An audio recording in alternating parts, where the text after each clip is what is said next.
Matius 4 ayat 1 sampai 4. Maka Yesus dibawa oleh Roh ke padang gurun untuk dicobai iblis. Dan setelah berpuasa 40 hari dan 40 malam, akhirnya laparlah Yesus. Lalu datanglah si pencoba itu dan berkata kepadanya, "Jika engkau anak Allah, perintahkanlah supaya batu-batu ini menjadi roti." Tetapi Yesus menjawab, "Ada tertulis, manusia hidup bukan dari roti saja, tetapi dari setiap firman yang keluar dari mulut Allah." Shalom semuanya. Jadi pada video ini saya ingin membagikan tentang apa yang saya belajar, apa yang saya pelajari dari ayat ini ya, tentang percobaan di padang gurun. Jadi mungkin bagi Anda mungkin banyak sekali yang sudah, maksudnya itu ayat ini sudah familiar sekali ya tentang percobaan di padang gurun gitu. Dan yang saya baca ini sebenarnya cuma yang pertama aja, karena Yesus tuh dicobai sampai 3 kali gitu. Yang pertama itu suruh untuk mengubah batu-batu itu menjadi roti, kemudian disuruh yang kedua tuh jatuhkan dirimu ke bawah, kemudian nanti ada malaikat yang akan mengangkat engkau gitu. Kemudian yang ketiga itu sujud menyembah kepada si iblis itu. Nanti dia akan berikan kerajaan-kerajaan seperti itu. Jadi saya akan membahas cuma yang pertama aja. Tapi sebenarnya saya bukan membahas mengenai pencobaannya sendiri, tapi saya membahas respon Tuhan. Tuhannya seperti apa gitu. Jadi di responnya itu kan keadaannya itu dalam keadaan sudah selesai berpuasa. Dalam artian Tuhan itu dalam keadaan lapar seperti itu kan. Jadi si iblis ini mencobai dalam keadaan laparnya dia pasti membutuhkan makanan dong gitu kan. Jadi suruh ubah supaya batu-batu itu menjadi roti, supaya roti itu bisa dimakan sama Yesus seperti itu kan. Nah tapi Yesus menjawabnya, manusia hidup bukan dari roti saja, tapi dari setiap firman yang keluar dari mulut Allah. Nah jadi roti di sini itu artinya kebutuhan ya, bukan semata-mata kayak cuma roti aja gitu. Roti maksudnya itu cuma roti yang dipikirkan secara literal gitu ya, secara literal roti. Tapi roti di sini itu artinya semua kebutuhan hidup kita gitu, baik makanan ataupun pakaian gitu pun, ataupun misalkan tempat tinggal kita gitu ya. Jadi kita sebagai manusia kan hidup di dunia ini ya pasti memerlukan itu semua gitu kan, pasti memerlukan, ya namanya juga manusia kan, pasti nggak ada yang ya bisa bertahan hidup tanpa makanan, tanpa pakaian, tanpa tempat tinggal. Itu semua diperlukan seperti itu kan. Tetapi Tuhan bilang kita nggak bisa hidup dari itu aja, tapi kita harus hidup dari firman yang keluar dari mulut Allah gitu. Nah maksud dari ini apa? Jadi kalau misalkan Tuhan bilang kalau kita itu perlu firman Tuhan untuk hidup gitu ya, jadi itu artinya kebutuhan kita misalnya seperti pakaian, makanan, sama tempat tinggal itu dengan firman Tuhan itu sama pentingnya gitu. Jadi kita tidak bisa misalkan kita fokus pada untuk mencari kebutuhan kita tapi kita meninggalkan firman Tuhan, ataupun misalkan kita fokus ke firman Tuhan tapi kita kayak mengabaikan kebutuhan kita gitu. Jadi dua-duanya itu sangat penting. Jadi misalkan seperti ini, kita makan misalnya, anggapan kita makan 3 kali sehari lah manusia normal gitu ya. Mungkin kalau yang nggak normal ya bangun siang ya siang aja sama malam. Ya tapi maksudnya manusia normal ya 3 kali sehari gitu makan kan. Nah kita kalau misalkan gak makan, gak mungkin dong kita makannya itu seminggu sekali ya kan. Seminggu sekali, pasti harus makan itu setiap hari gitu. Nah sama juga seperti firman, kita nggak bisa cuma baca firman Tuhan itu cuma misalnya seminggu sekali atau sebulan sekali. Mungkin ada orang yang berpendapat, oh ya terlalu sibuk gitu, terlalu sibuk ya udah bacanya langsung kayak sebulan sekali langsung dibabat habis satu satu pasal, atau misalnya satu kitab langsung dibaca 1 bulan, maksud itu seminggu sekali langsung dalam waktu yang lama langsung saya baca satu kitab kayak gitu ya.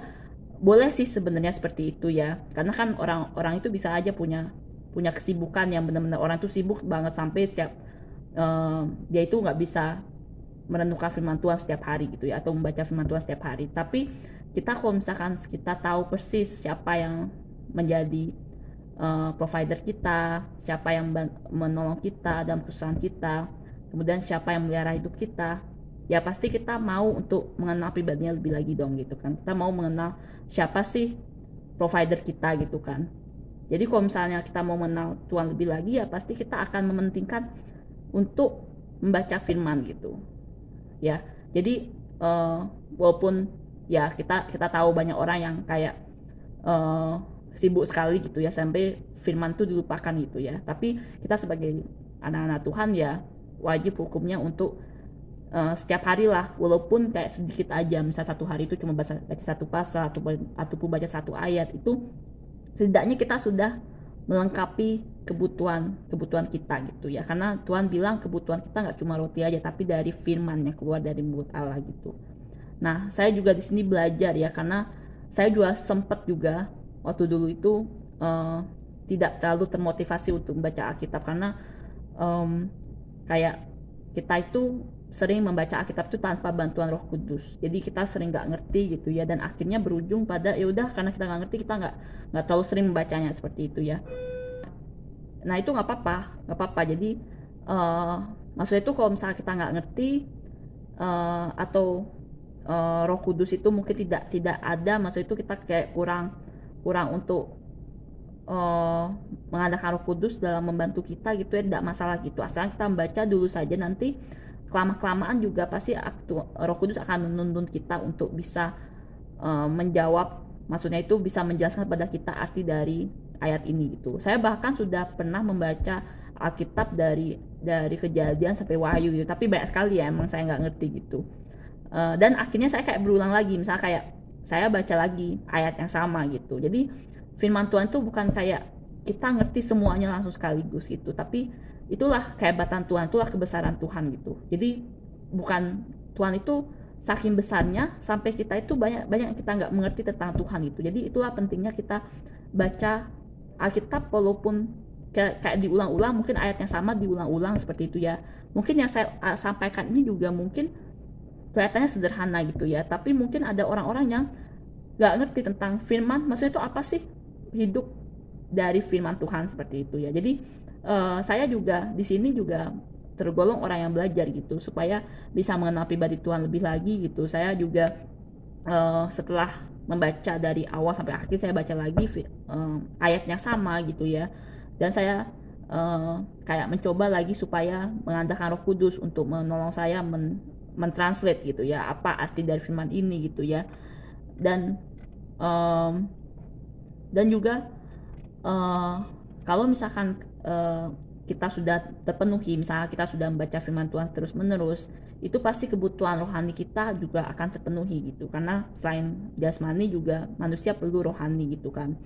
Jadi kita kelihatan orang-orang yang kurang membaca Alkitab itu seperti apa, ataupun ya di Alkitab kan sudah dikasih tahu banyak hal gitu kan, misalnya seperti di pasal di Matius 11 ayat 28, marilah kepadaku semua letih lesu dan beban berat, aku akan memberi kelegaan kepadamu. Jadi kalau kita punya masalah berat ataupun apapun itu, kita kayak tahu kita harus ngomong ke siapa gitu, kita tahu kita berdoa ke siapa gitu.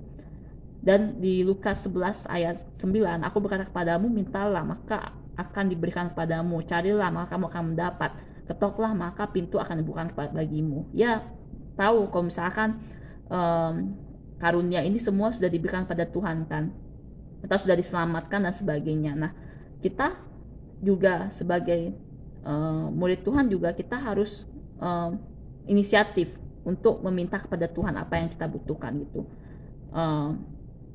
Jadi kalau misalkan ada pergumulan, ataupun misalnya ada sesuatu yang dikhawatirkan, atau kalian ada pergumulan atau ada sesuatu yang dikhawatirkan seperti itu ya, minta pada Tuhan, pasti Tuhan akan menolong kita gitu ya.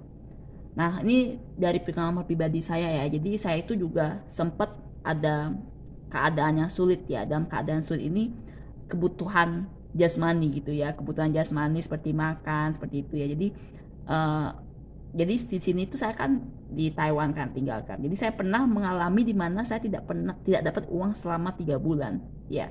Tapi untungnya karena saya orangnya itu sifatnya itu kayak hemat seperti itu ya. Sifatnya saya itu hemat, dan saya udah perhitungan sampai kayak ke depan gitu ya, harus kayak nabung dan sebagainya. Jadi keadaan itu tidak sampai membuat saya tidak makan gitu ya.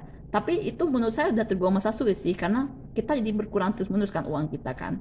Jadi menurut saya lumrah sekali kalau misalnya kita masih mikirin uang, karena kan kita tinggal dunia gitu ya. Tapi kalau misalnya kita membaca firman Tuhan dan sebagainya gitu ya, kita tahu kalau misalkan Tuhan itu pasti akan mencukupkan gitu, walaupun kita dalam keadaan gimana pun juga, keadaan kita tidak dapat uang ataupun sebagainya gitu.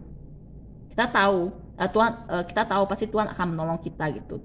Bahkan sampai saya udah sampai uangnya itu mepet banget ya. Saya waktu itu sampai tinggal 2 juta aja uangnya. Mungkin bagi Anda mungkin merasa kayak, oh masih banyak 2 juta. Oh, tidak. Tapi kalau misalnya di saya, di negara orang, di Taiwan, itu 2 juta itu udah tergolong uang yang kecil gitu. Karena biaya hidup di sini tuh mahal. Sama kayak di Jakarta gitu ya. Misal makan tuh bisa kayak 50.000 sehari gitu ya. 50.000 bukan sehari, 50.000 sekali makan gitu ya. Tapi kalau misalnya saya sering makan itu bisa mungkin cuma 40.000 aja atau 35.000 bisa gitu. Tapi udah tergolong mahal itu karena saya dulu di Indonesia itu di Bali nggak pernah makan satu orang itu 35.000 gitu. Bahkan juga eh, saya itu juga itu udah tergolong hemat juga 35.000 sampai 40.000 gitu.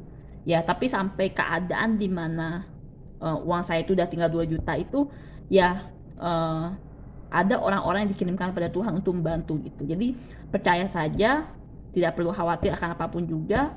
Kalau misalnya kita mengandalkan firman Tuhan, kita membaca firman Tuhan, apapun yang Tuhan sampaikan pada kita dan kita terapkan dalam kehidupan kita sehari-hari, itu pasti kita sudah terpenuhi kebutuhan kita, baik kebutuhan jasmani, kebutuhan rohani. Jadi kita harus mengandalkan keduanya, harus mengandalkan firman Tuhan juga, mengandalkan roti dan juga mengandalkan firman Tuhan, seperti itu. Ya, jadi sekian dari saya. Terima kasih. Tuhan Yesus memberkati.